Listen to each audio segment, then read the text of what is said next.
location, serving 89 zip codes, 17 cities, 39 communities in the unincorporated areas of San Diego County. If you download our app in the Google or Apple store, you can pull it up, or you can just go to our website. The paper is online free each week. We give a couple of thousand copies out to churches and senior centers as well. You may get it in a retail outlet such as 7-Eleven over the counter or from a newsstand, and we're still throughout the county.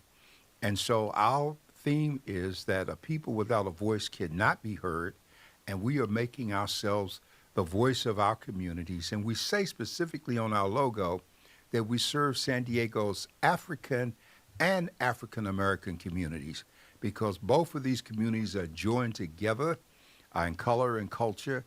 And so we feel that it is our job to be inclusive and representative. So with that having been said, after 65 years of service, Dr. Thompson, we welcome your LOs.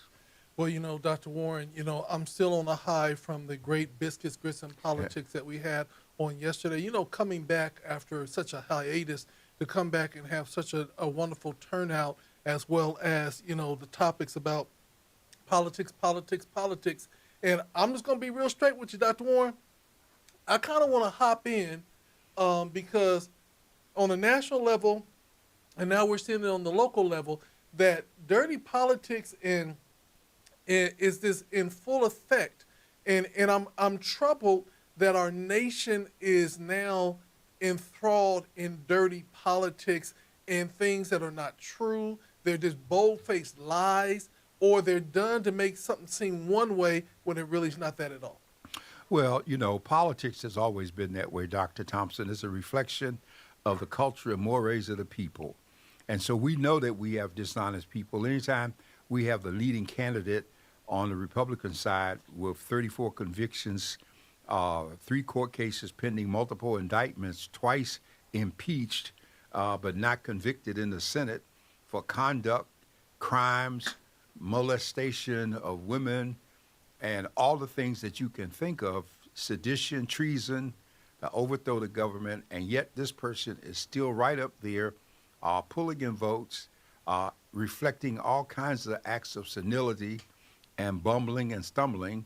And we understand now that it's not about him as much as he represents the vehicle that people who are behind things like the Heritage Foundation would use to overthrow and undermine the government. So it's not surprising that we have dirty pool. Now, the Heritage Foundation, could you just let people know who they are and what they have had in plan since 2016, I believe? Well, Washington, D.C. has a number of policy groups called think tanks, okay? Mm-hmm. And what often happens is that people who are in office in one administration, when their administration goes out, these nonprofit think tanks become like college campuses. And so the government has a document called the Intergovernmental Personnel Act, which allows them to take a person's salary and their benefits and transfer them to an outsourced organization so that they still get paid while they're working.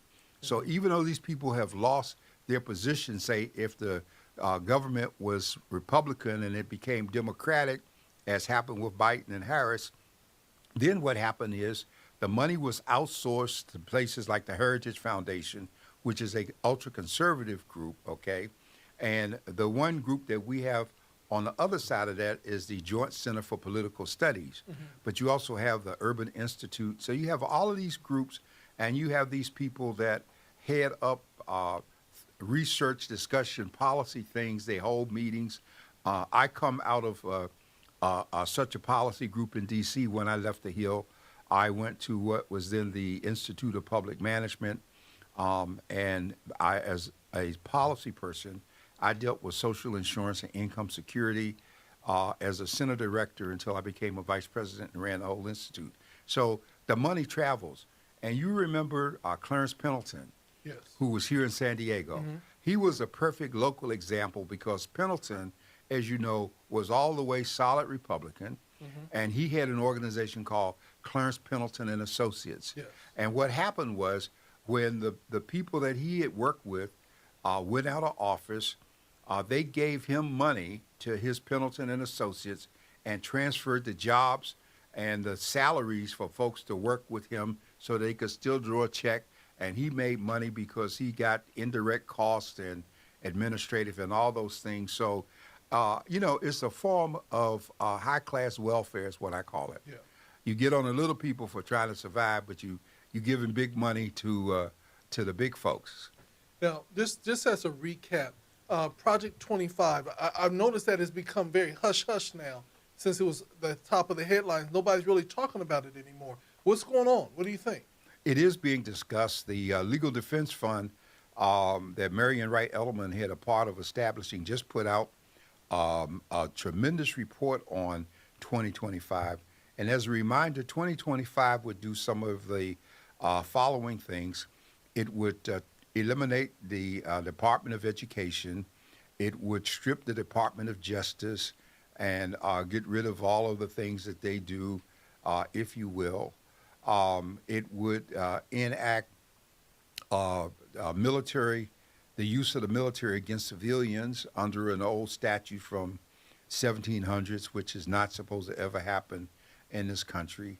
And they would just strip and rearrange the government so that, in effect, people would have very few rights. Mm-hmm. In addition to, if Trump were successful in getting elected, he would get a chance to appoint 2 more justices to the Supreme Court, because Clarence Thomas and Alito are just about on life support, and they're holding on to after the election. If he gets to do that, he would have a 7-2 majority on the court, which would give that conservative right wing control of government policy and laws for perhaps the next 40 or 50 years in this country. Yeah. Because of how young the justices are. Mm-hmm. So there is so much, the very future of America and of those of us who are here is on the ballot. So Dr. Warren, with that being said, how is the election looking? Because the overall polls are saying it's neck and neck. What's your thoughts on it? Well, I can tell you that as of today, 6.6 million Americans have already voted as early voters. The state of Georgia has in excess of 344 million people who voted on the first day, which was yesterday. Among the people voting early was former President Jimmy Carter, mm-hmm. who turned 100 a few days ago and had the request that he hoped he would live long enough after his 100th birthday to cast his vote for Kamala Harris. And so he did that yesterday as an absentee ballot. And he's the oldest living president. And he's just excited that he would have had a chance to vote for 2 African Americans becoming president behind him. Yeah, wow. One of the things about it is that this is a very significant election. Not only, it does 2 things. Number one, it will be the first time that we will have an African American woman in office, and the first time that we have a woman as the commander in chief. And so, how they say they killed 2 birds with 1 stone at this point. Well, let's just say they healed 2 birds with 1 touch. Okay. I like that. Say that again. They healed? They healed 2 birds with 1 touch. Okay, so we're not going to kill nobody no more. We're going to heal them. We're going to heal them. Yeah, there with some good opportunities for us to continue to move forward. So, moving forward, what do you see? I know that we talk about the presidential election, but you always talk about what's the most crucial part of this election. Well, the most crucial part of this election is the Electoral College, which most people did not know existed until a few years ago. And it's always been the behind-the-scenes manner in which presidents are elected. It's not the popular vote that gets them elected. The popular vote can influence positions within the states, okay? So what happens is we have the vote now. On December 19th, in all the states, they count up the votes because the votes for the Electoral College are connected to the way the voting goes in the state in terms of office holders and the whole bit. And so the Electoral College vote is counted on December 19th. And then on January 6th, the Congress convenes to certify the vote. And so we know from last time that the Trump efforts to undermine not only had people attack the Capitol to delay it, but they also had people in a number of states that created false electoral college delegates with false credentials and tried to get into the actual counts in some of the states so that they could undermine and replace the people who were actually there. And so we've been taking safeguards against all of those things this time. And Trump is not so much worried about how he's doing on the vote, on the election, because his goal is to stop the certification. And he's made the mistake of stating that if he gets elected this time, the American public will never have to vote again because he plans to be there for life and forever. And he can only do that by dismantling the Constitution. So the efforts are fascists and social, they're not even socialists, they're just fascists in terms of what he has in mind. And so that's why, and we got to give compliments to Kamala Harris. She has been going into every place, every highway, byway, every place there's a group of people speaking up strongly. Today she had an interview with Fox, and they tried to use edited clips from Trump, and she checkmated them and cut them down with it. And she met with the black a male radio host to address the black male Charlamagne vote. Tha God. Yeah, to get them involved. And so she's not leaving anything, but she's headed for a problem with something that Biden has done. And it always gives me concern about him because what he's done is he has allowed massive weapons with military people to help operate them, to go to Israel in preparing to defend itself against Iran with the statement that you can only do this if you don't bomb any nuclear facilities, okay? And so we know from experience that Netanyahu does not honor any request. He's going to do whatever he can. And at the same time, they've given them like 30 days to get food trucks into Gaza because the people are starving to death. So my question is, why would you give them a time limit that extends beyond the election? Why would you give weapons to Netanyahu, who is going to put Kamala in an awkward position? Because now, as much as she's tried to respect you as having been your vice president, now she's going to be forced to step back from you. And America is so wide to the Jewish culture that once you do anything against Israel, there's a whole element that pulls back.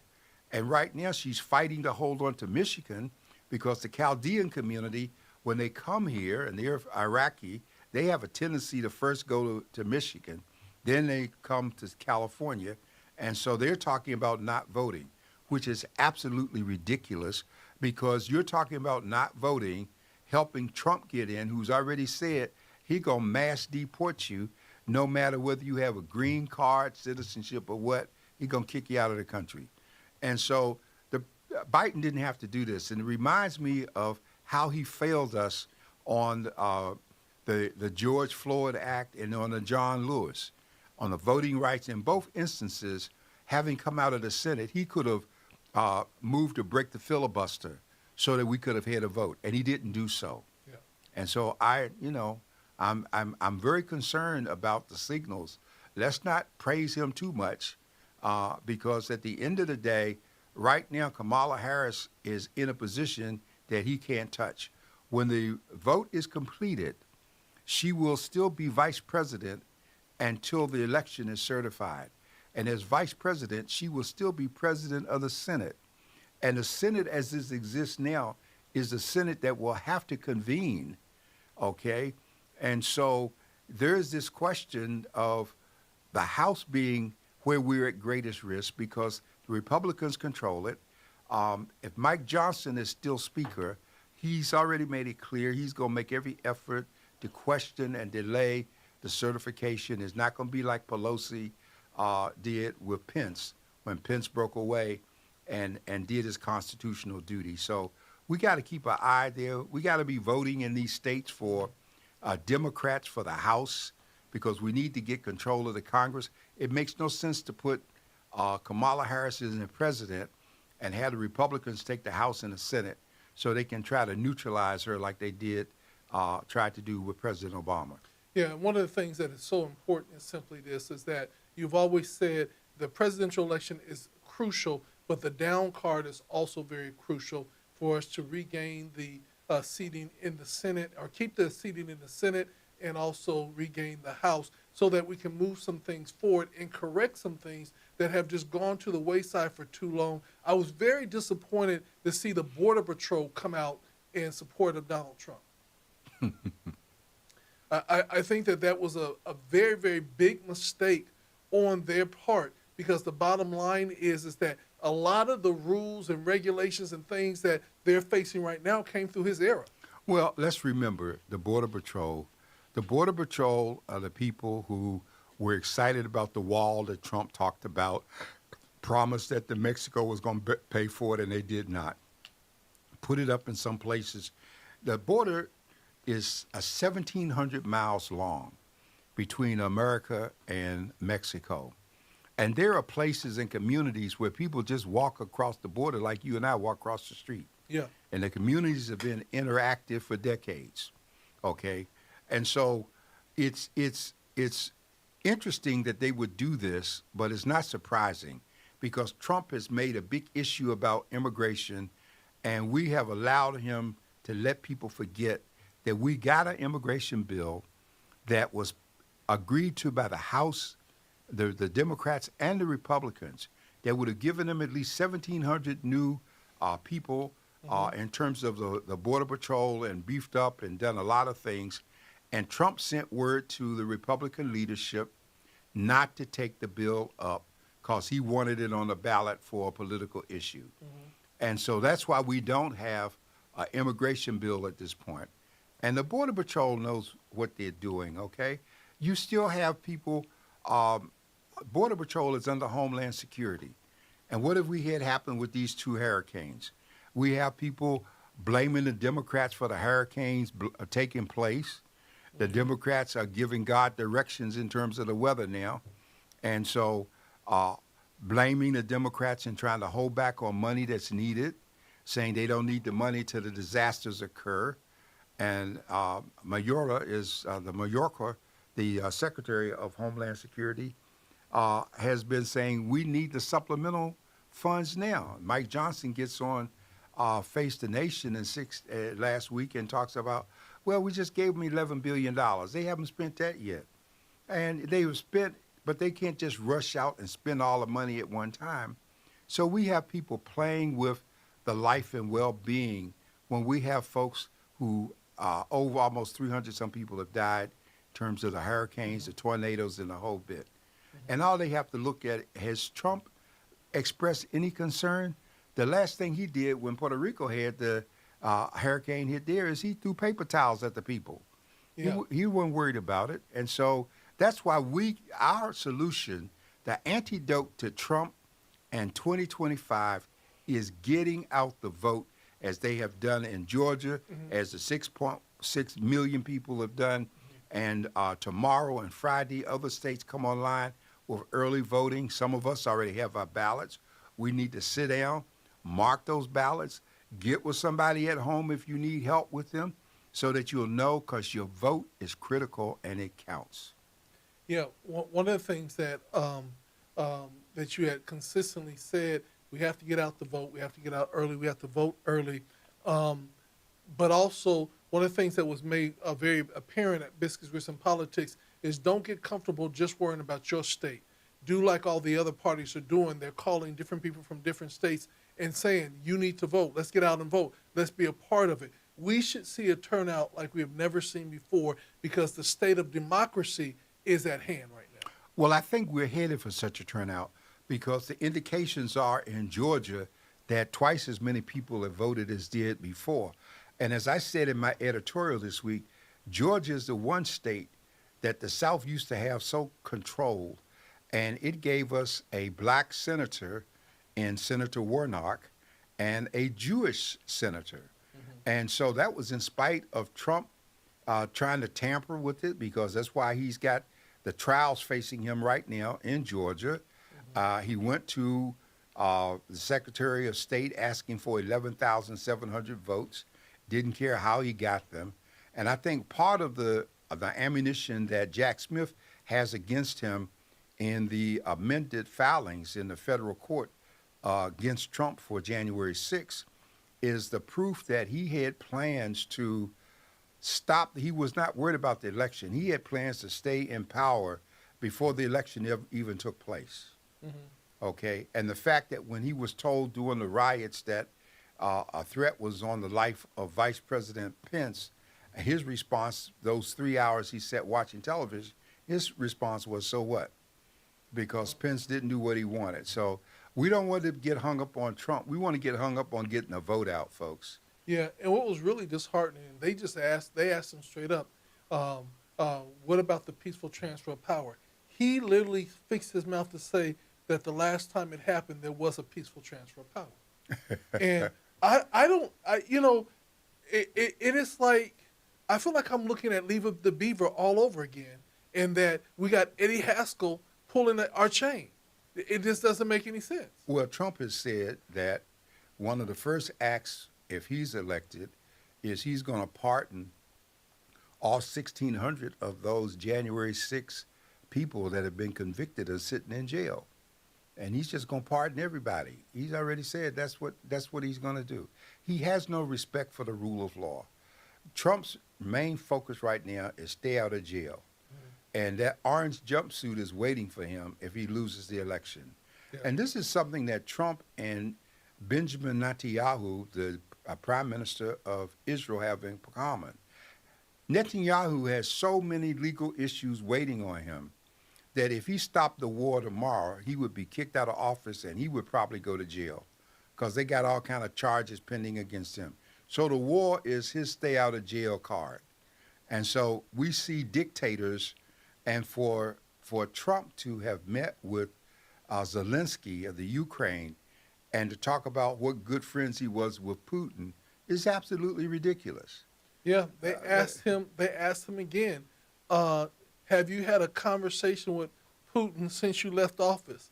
And he said, I've had conversations with many people.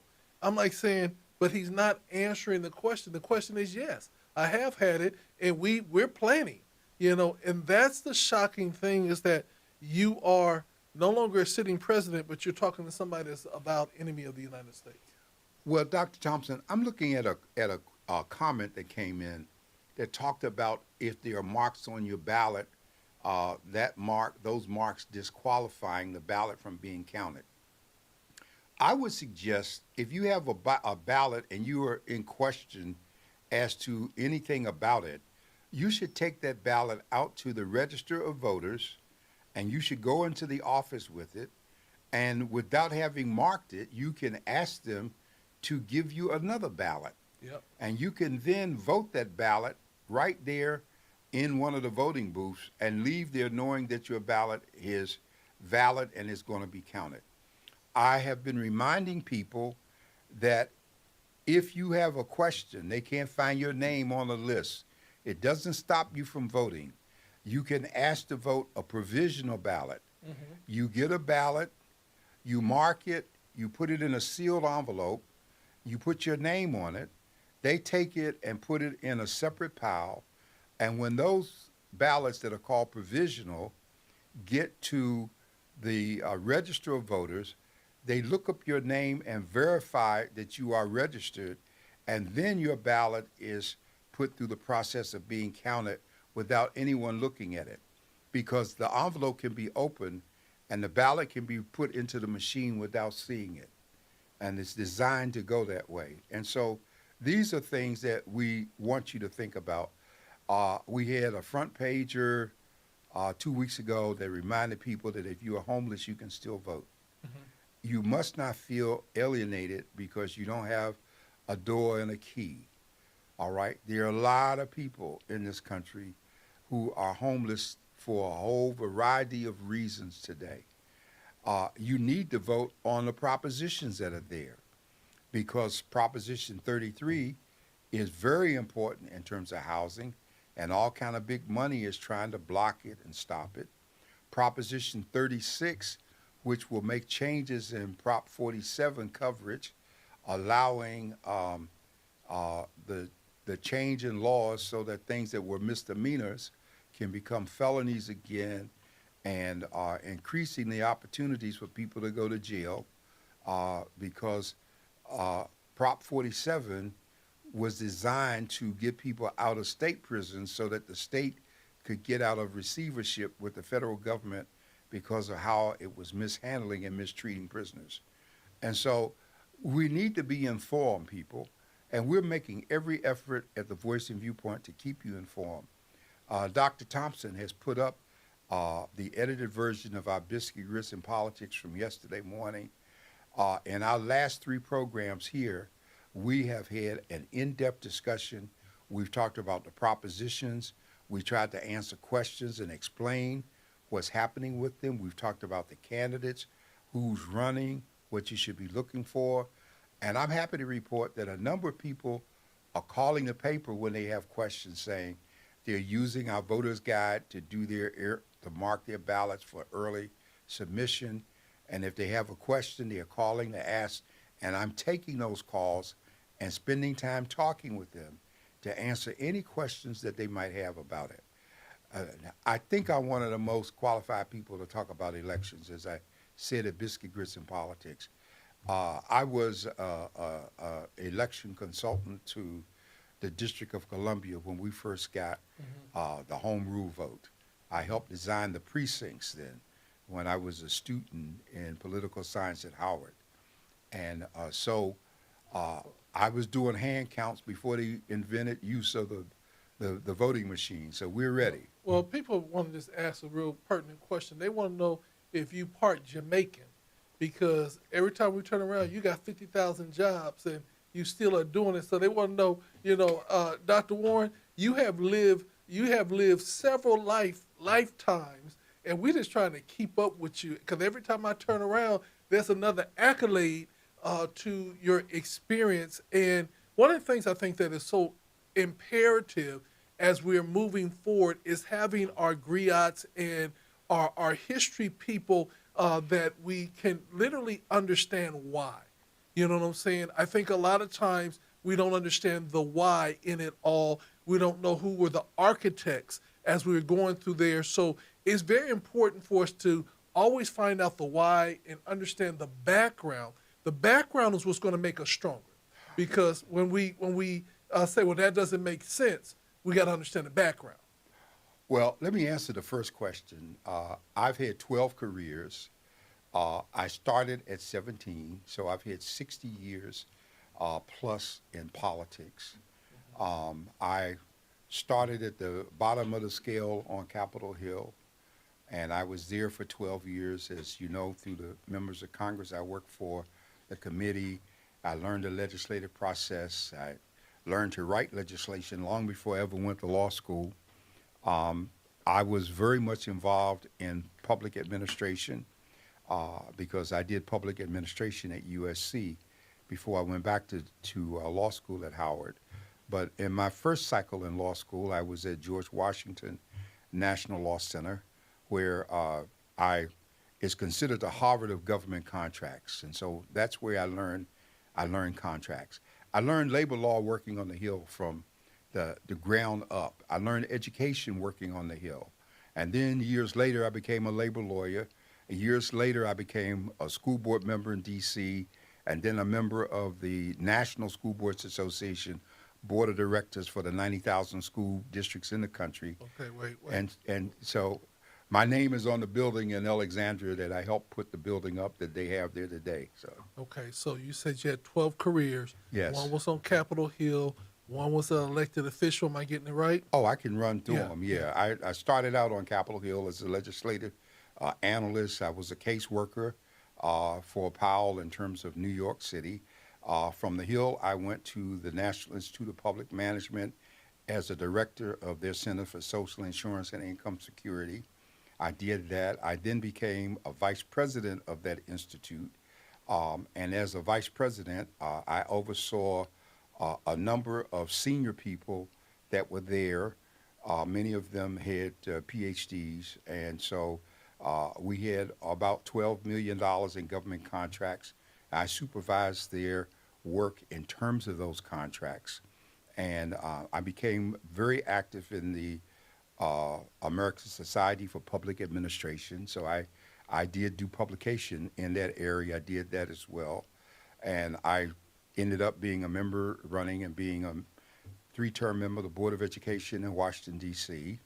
I also was an elected delegate to the Democratic midterm when Jimmy Carter was president. That's where I met my late wife, Jerry, in Memphis as delegates to that event. And so my undergraduate was in political science and business. And as an undergraduate at Howard, I helped establish the Department of Business, which today is the School of Business and Public Administration. Played a major role in getting that. After law school, I was an active member of the National Labor Relations Society as a mediator and consultant. I did those things. I spent time in the military, active duty, and from active duty to the reserves, I went in as a private. I went to Officer Candidate School and became an officer. Now, you didn't say the branch. You got to say the branch. I was in the Army. Okay. I was in the Army. I was in the engineers initially. By the time I went to OCS and came out, I was in the MP unit. I was trained as a communications officer. And I left the military following the Vietnam War when the Army decided they had too many officers and too many black officers. And after Goldwater was considered double dipping because he was getting a check from the Senate and he was a retired general in the Air Force Reserve, they passed a law that said you couldn't work in politics. And so that's when I resigned my commission, left the Hill, and during my time on the Hill, I was a lecturer at Harvard and Carnegie Mellon in social insurance and income security. I did those things, and when I came west, this is where I did a number of things, from being a law clerk for the County of San Diego and later for the City of San Diego. I have a lifetime teaching credential in the California Community College District. I was an adjunct professor at National University in public policy. I also created their whole government contracts program, if they still have it today, which trained people from General Dynamics and Teledyne Ryan and how to do federal regulations and a whole bit. And so from that, I became a trustee of National University in a very interesting way and taught throughout the state. While I was still very active in D.C. with the National Newspaper Publishers Association, and I was also a member of the National Bar Association. So all of these things, many I did interactively, interchangeably. They kept me busy. It was a busy life. I enjoy teaching. So today I have all of this experience and background, and I never knew I would be in the newspaper business. But I spent some 12 years as an elected official, often the brunt of the Washington Post, going through many battles as a person. And so what I left out was at one point I was a consultant to the League of Cities and the Conference of Mayors, and I trained their elected officials on how to handle damage control. Because many times when people came after them, instead of talking, they didn't know what to do and they ran from it.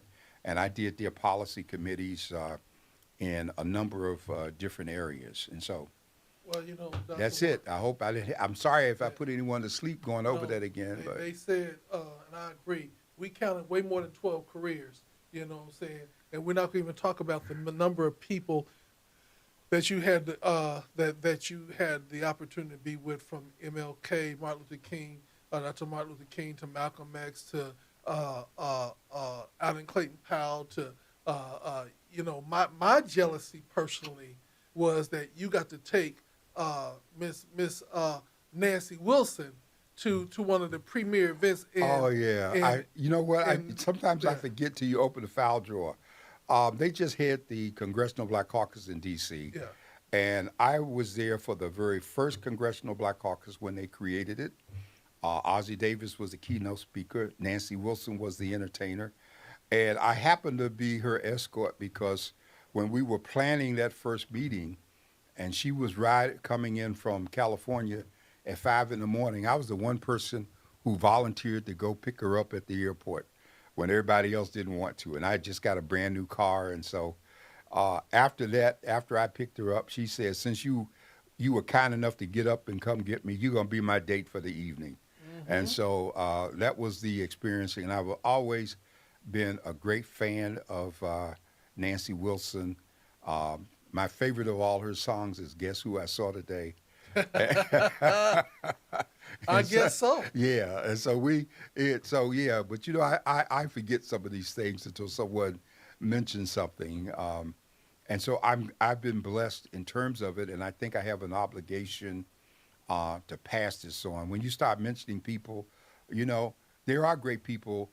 Coincidentally, I had a chance to sit down with, like Desmond Tutu, when Jerry and I had a chance with him, or John Johnson, who Ebony, when he and I were in Chicago, and we were the two people that got the time wrong for breakfast. So we ended up sitting on the bench before an hour and a half before the breakfast started, when nobody else had come, just people sitting up tables. So I think all of these things are important because I had never been in the newspaper business, and that hour I spent with him changed my whole life and attitude toward this industry.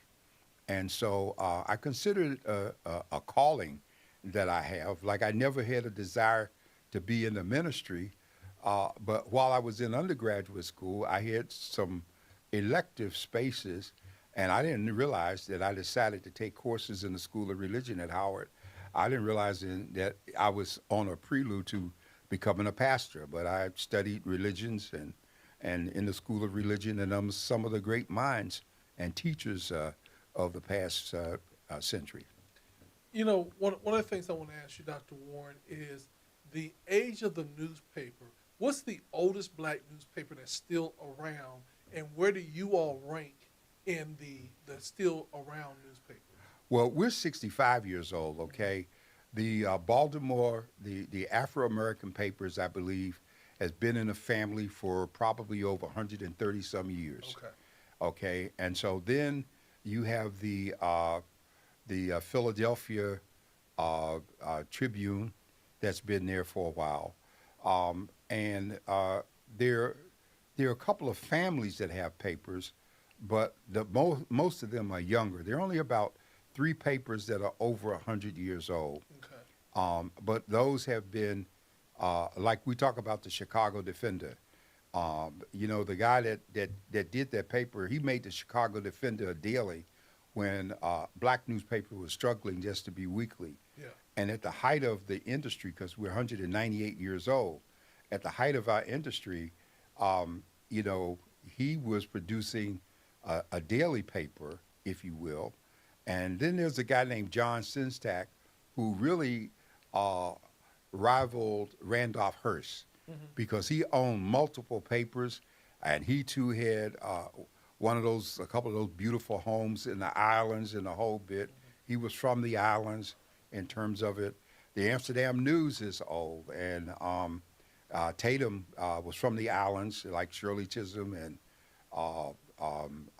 Colin Powell, and Merv Dimley, who was a lieutenant governor here. So we have a lot of people that brought their culture to America, and they got very involved here because they have a rich history. You know, Haiti was one of the first countries to rise up in independence and fight, okay? And so we had a lot of freed Africans that left America, and maybe it was just a course sailing, but many ended up in South America. And today, statistically, there are more black people in Brazil, okay, than there are others. And that was a mixture of cultures. And so I feel very blessed to have known people from all of these places. From Poland, I had a fellow at my institute from Poland who did an outstanding job and had a chance to get an honorable mention in one of his books when he left and went back home. And people from various countries in Africa.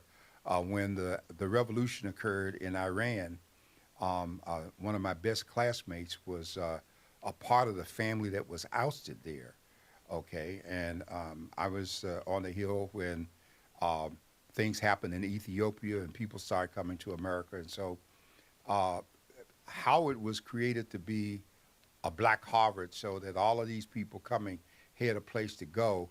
and they didn't all infiltrate the Ivy League institutions that people really wanted to keep really white for the purposes that they had in mind.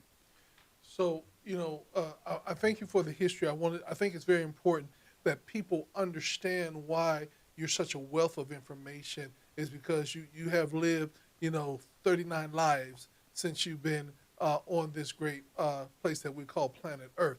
One of the things I want to move back to is the election, and I want to talk on the sense of being an African American man and the disrespect I'm seeing men that don't look like us having towards the women of color that are running.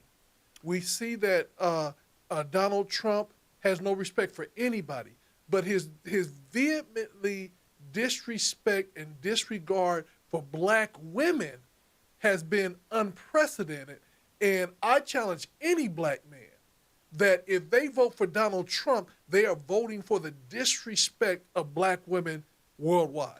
Well, as one of my publishing colleagues told me, he was having a conversation with his son, who's 25, and his son was a pro-Trumper.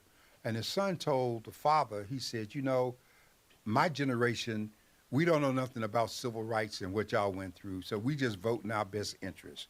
So in many ways, we fail. But let me just say that white males have tremendous mental difficulties, okay?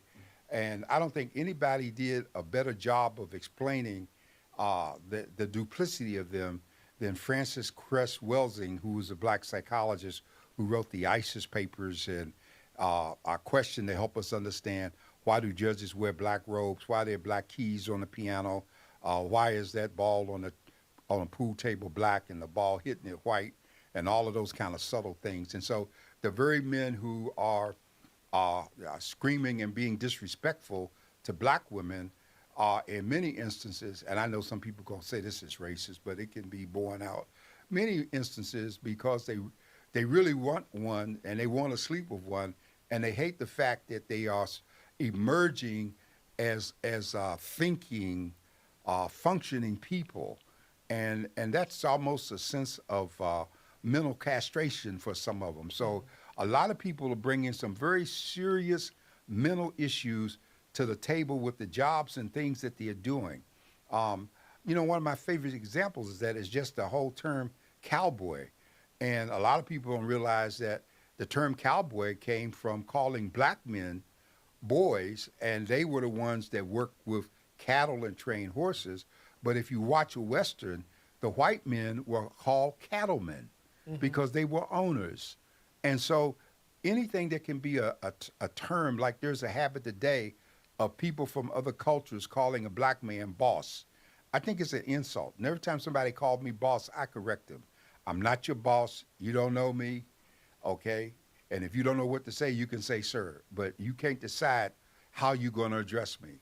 And most of us have gotten to the point that we don't think it's important how people address us, but how they address us is related to how they see us, all right? And so if you let a person get familiar with you, then they're going to be familiar and they're not going to respect you. And why do they want to be familiar? Well, let me show you this real quick on television. If you look at most of the detective stories and things that we've seen where there was a white detective or police officer who was almost out of control, at every instance, the person he reported to was black. And so you got a black supervisor up there who's always trying to get them to do the right thing. But you don't put a white supervisor up there because if the person is black, then you can justify them bending the rules and not going with it. So the subtlety is so great. And most of us just kind of look and we're not learning. But I believe that you learn from everything you watch if you pay close attention and you see how people treat you. I get offended when I go in a store or something. I have this example with a doctor. I've gone to see a new physician. The doctor walks in the room and he says to me, "Hi, John, I'm Dr. Green." And I say, "No, you're not." I said, "What you mean?" "You cannot come in here and call me John. We are not first name friends." Now, if I'm going to be John, what's your first name? Billy. Okay, and if you can't handle that, I don't need to be here seeing you in the first place. Yeah. And so we need to walk, okay? Most of us are so busy trying to be acceptable. I remember for years I'd be on a flight. A white person would sit down beside me, and the first thing they want to do, well, what do you do? Well, what do you do? And you know what? I stopped them. I said, you know what? This is not an interview. I am not here to entertain you, and I didn't ask you what you do. We just sharing a seat, so let's not get it twisted. People say, whoa, man, he sure is. No, I'm just straight up. Yeah.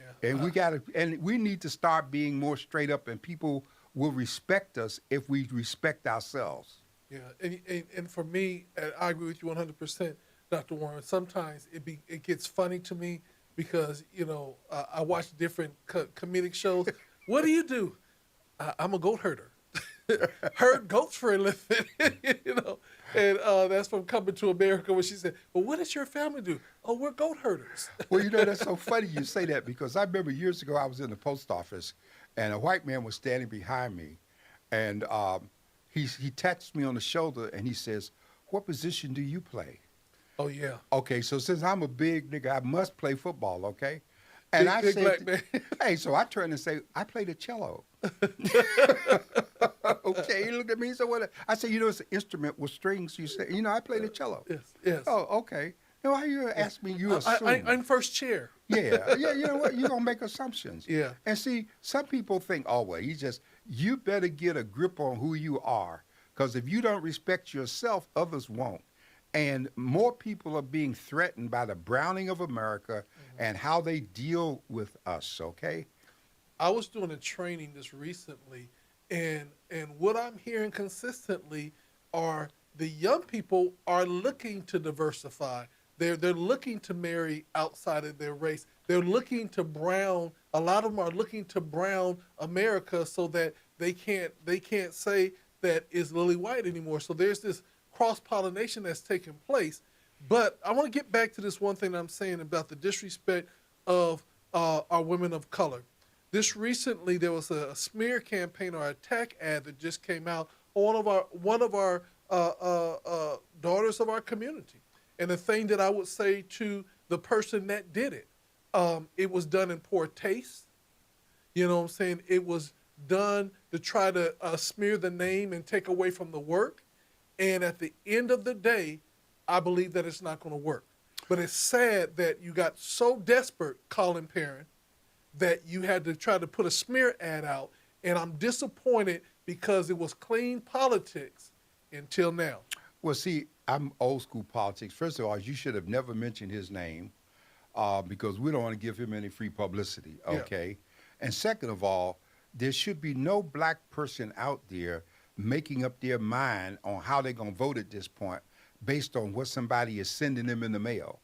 Okay, because if you got a question, you should talk to someone. Mm-hmm. And one of the things we've done is there's some people that I wanted to endorse, but because of how they treat our community, I refuse to. Because how we're treated and how our paper is treated is a reflection of what people think of us. Mm-hmm. Okay? It's not that we out there, oh, please come do a political ad because we need 50 cents. We're not standing on a corner with a kettle. But if you don't respect yourself, how are you going to respect others? And San Diego is so subtle. In the days of the newsstands before the internet came along, you could find the Union Tribune, La Prensa, Latino. They always had spaces for them. Those very same places, when I tried to put Voice and Viewpoint, they didn't want it. And the reason they could get away with it in the 7-Elevens and the other stores is the black people didn't say anything about seeing other people and not seeing us. Mm-hmm. I can't be in a store getting ready to shop and you're a black person and they disrespect you. If they disrespect you, they can keep whatever I was going to buy because I'm not going to spend my money there. But we've seen that going back to the days of FamMart when we tried to tell people don't go in there and they were selling that fake gold and they would go in there anyhow and the stuff would turn green by the time they got to the parking lot. And then when we started protesting against the place after their gold turned green and they couldn't get their money back, give me some of them flyers. What for? You're not committed. We got to get committed, folks. Why do you think the Popeyes and all the fast food places are close to us? Because we don't understand patience and deferred gratification, all right? And we identify discipline with slavery and oppression. And they're two different things. Mm-hmm. And if we don't respect ourselves, look at the 306, all the days that the people in Montgomery, Alabama spent losing jobs and everything so that they got bus transportation. Most of us couldn't last 6 days without getting what we need, you know? Well, and I think that we have to be very mindful. We literally watched a man murdered on TV. He said he could not breathe, by the name of George Floyd. Yes. People protest, but when you went out and looked, there were more people that didn't look like us than it was us. And I'm glad you said it because let not my comments be considered racist. I have tremendous respect for the extent to which this young white generation has embraced us and we have embraced them. And that's the hope of America, of people getting together. When I see interracial couples, I think back to what the Love case went through, because there was a time in this country when interracial marriage was called miscegenation and people couldn't marry. And I remember years ago when I was a clerk at the county, I had this case come up where this white woman wanted to marry an Hawaiian. And in the early days, sociologists had us grouped into 3 categories: Mongoloid, Negroid, and Caucasoid. And they couldn't determine what group to put this Hawaiian in because he wasn't Negroid and he wasn't Caucasoid, and it was a stretch to try to make him Mongoloid. And so I thank God that we've gone beyond all of that, that people can marry who they want. And one of the testaments to the progress we've made, I call it progress, folks, because of how important it is. It took me a long time to accept that it's very hard to find a commercial that does not have a black man and a white woman in it. You show me one. If it is, it's rare, okay? And I guess the most popular one is the guy that's laying on the edge of the bed, and he's talking about his comfort level, and the white wife pops up behind him and talks about how hot she gets or whatever.